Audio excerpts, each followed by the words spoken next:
ஆச்சி மசாலா. எந்த சமையலும் ருசி தேடும் ரகசியம். 20 ரூபாய். 2026 சட்டமன்ற தேர்தல் பரபரப்பின் உச்சத்தை தொட்டிருக்கிறது. சென்னை திமுகவின் கோட்டை என்பதுதான் வரலாறு. எம்ஜிஆர் காலத்திலும் கூட அதை உடைக்க முடியவில்லை, அசைக்க முடியவில்லை. ஜெயலலிதாவால் கூட அதை சாத்தியப்படுத்த முடியவில்லை. இந்த முறை புதிய வரவாக விஜய் வந்திருப்பதால் அவருக்கு சென்னையில் செல்வாக்கு அதிகம். அதனால் திமுக கோட்டை இனி தாவேகா கோட்டையாக மாறும் என்று கூறி வருகின்றனர் தாவேகா தொண்டர்கள். அதோடு அக்கட்சியின் தலைவர் விஜய் சென்னையின் முக்கிய தொகுதியான பெரம்பூர் தொகுதியில் களமிறங்க போவதாக தகவல்கள் வெளியாகி இருக்கின்றன. விஜய்க்கு பயந்து பெரம்பூரை கூட்டணி கட்சிக்கு ஒதுக்கி விடுவார்கள் என்று கூறப்பட்ட நிலையில் அதிமுக அத்தொகுதியை பாமகவுக்கு ஒதுக்கிவிட்டது. திலகபாமா வேட்பாளராக நிறுத்தப்பட வாய்ப்பு இருப்பதாக கூறப்படுகிறது. விஜய் நிற்கப் போகும் பெரம்பூர் தொகுதியில் திமுகவை நேரடியாக களமிறங்குகிறது. விஜய்க்கு போட்டியாக ஆர்.டி. சேகரை வேட்பாளராகவும் அறிவித்திருக்கிறது திமுக. எனவே போட்டி திமுக வெர்சஸ் தாவேகா என்பது கிட்டத்தட்ட உறுதியாகிவிட்டது. ஏனென்றால் பெரம்பூர் தொகுதியில் 50 விழுக்காட்டிற்கும் மேற்பட்டவர்கள் தாழ்த்தப்பட்ட சமூகத்தைச் சேர்ந்தவர்கள், கொஞ்சம் கிறிஸ்தவர்கள் மற்றும் நாடார் சமூகத்தினர் நிறைந்த தொகுதி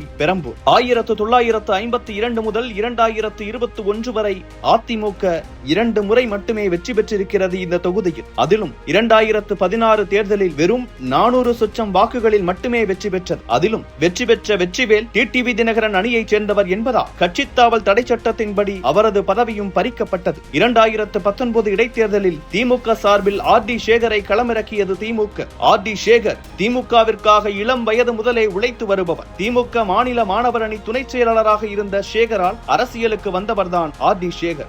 சேகர் மூலம் துரைமுருகனின் பார்வை இவர் மேல் படுகிறது. அவரது சிஷ்யராகவே மாறிப்போனார் ஆர்.டி. சேகர். 1988 எழும்பூர் பகுதி மாணவர் அணி அமைப்பாளராக தனது பயணத்தை தொடங்கிய சேகருக்கு கிட்டத்தட்ட 38 ஆண்டுகள் அரசியல் அனுபவம் இருக்கிறது. திமுகவில் வடசென்னை மாவட்ட மாணவர் அணி அமைப்பாளர், வடசென்னை இளைஞர் அணி செயலாளர், மாமன்ற கவுன்சிலர், பெரம்பூர் தொகுதி பகுதி செயலாளர், வடசென்னை மாவட்ட பொறுப்பாளர், மாநில இளைஞர் அணி துணை செயலாளர் உள்ளிட்ட பல பொறுப்புகளை வகித்திருக்கிறார் ஆர்.டி. சேகர். எழும்பூரில் இருந்தவர் பெரம்பூருக்கு போனதற்கும் காரணம் இருக்கிறது. மத்திய சென்னை மாவட்ட செயலாளராக இருந்த பருதி இளம்வழுதி சேகரை ஏற்றுக்கொள்ளாததால் பெரம்பூர் தொகுதிக்கு மாறினார் அவர். அப்போது முதல்தான் அவருக்கு வடசென்னையை சுற்றி பொறுப்புகள் வழங்கப்பட்டன. பெரம்பூர் தொகுதி என்பது வியாசர்பாடி, கொடுங்கையூர், எருக்கஞ்சேரி உள்ளிட்ட பல பகுதிகளை அடக்கிய பெரிய தொகுதி. ஆனால் அத்தனை சந்து பொந்துகளும் சேகருக்கு அத்துப்படி. தன் வாழ்நாளில் பாதியை இப்பகுதிகளிலேயே கழித்தவர் என்பதால் அவருக்கு அத்தொகுதியில் உள்ள பிரச்சனைகள் அத்தனையும் தெரியும். மக்கள் மத்தியிலும் சேகருக்கு செல்வாக்கு அதிகம். அதிமுக தான் ஆளுங்கட்சி எனும் போதும் 2019 இடைத்தேர்தலில் அவர் வாங்கிய வாக்கு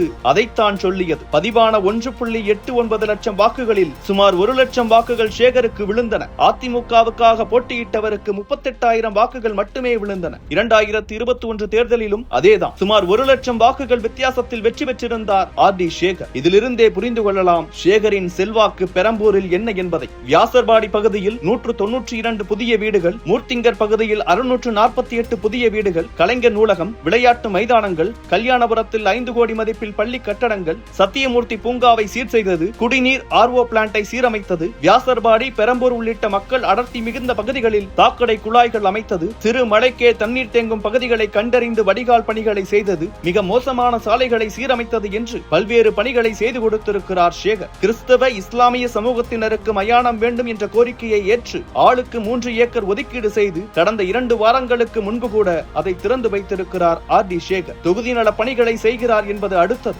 ஆனால் தொகுதி மக்கள் எளிதில் தொடர்பு கொள்ளக்கூடிய ஒரு நபர். கடும் மழைகளின் போதும், வெள்ளம் மற்றும் புயல்களின் போதும் களத்தில் நின்று நிவாரணப் பொருட்களை கொடுப்பவர், நிவாரண பணிகளை மேற்கொள்பவர். தொகுதியில் நல்ல பெயர் வாங்கியதால் தான் 3வது முறையாக அவருக்கு வாய்ப்பை அளித்திருக்கிறார் ஸ்டாலின். பொதுமக்களே கூட விஜய் புதியவர், அவருக்கு ஒரு வாய்ப்பு கொடுத்துதான் பார்ப்போமே என்று சொல்கிறார்களே தவிர ஆர்.டி. சேகரின் செயல்பாடுகள் மீது விமர்சனங்கள் எதுவும் வைக்கவில்லை. ஆனால் சேகர் மீது கட்சி நிர்வாகிகள் சிலர் அதிருப்தியில் இருப்பதாக கூறப்படுகிறது. வடசென்னை மாவட்ட செயலாளராக இருந்த இளைய அருணாவுக்கு பதில் இவர் மாற்றப்பட்ட பிறகு தனக்கு வேண்டியவர்களை பொறுப்புகளில் நியமித்துக் கொண்டதாக குற்றச்சாட்டுகள் எழுந்தன. ஆனால் கட்சி வளர்ச்சி தடைபடாததால் குற்றச்சாட்டுகள் எல்லாம் காற்றோடு கரைந்தன. அதோடு கடந்த ஆண்டு ஆராசாவை சந்தித்து 50க்கும் மேற்பட்ட நிர்வாகிகள் ஆர்.டி. சேகர் மீது புகார் அளித்தது பரபரப்பாக பரபரப்பை ஏற்படுத்தியது. ஆனாலும் மூன்றாவது முறையாக ஆர்டி சேகருக்கு வாய்ப்பு கொடுத்திருக்கிறது திமுக. காரணம் உதயநிதிதான் என்று கூறப்பட்டாலும் சேகரை தாண்டி களத்தில் இறங்கி எல்லோரையும் காலி செய்யும் ஆள் யாரும் இல்லை என்கிறார்கள் திமுகவினர். இதனிடையே பெரம்பூரில் விஜய் போட்டியிடுவதாக கூறப்படும் நிலையில் அந்த தொகுதி திடீரென மீடியாக்களின் பிரைம் டைமில் இடம் பிடித்திருக்கிறது. ஆனால் ஆர்டி சேகருக்கு களத்தில் மிகுந்த செல்வாக்கு இருக்கிறது. கட்சிக்குள் சலசலப்பு என்பதுதான் கொஞ்சம் மைனஸ். விஜயின் செல்வாக்கு பற்றி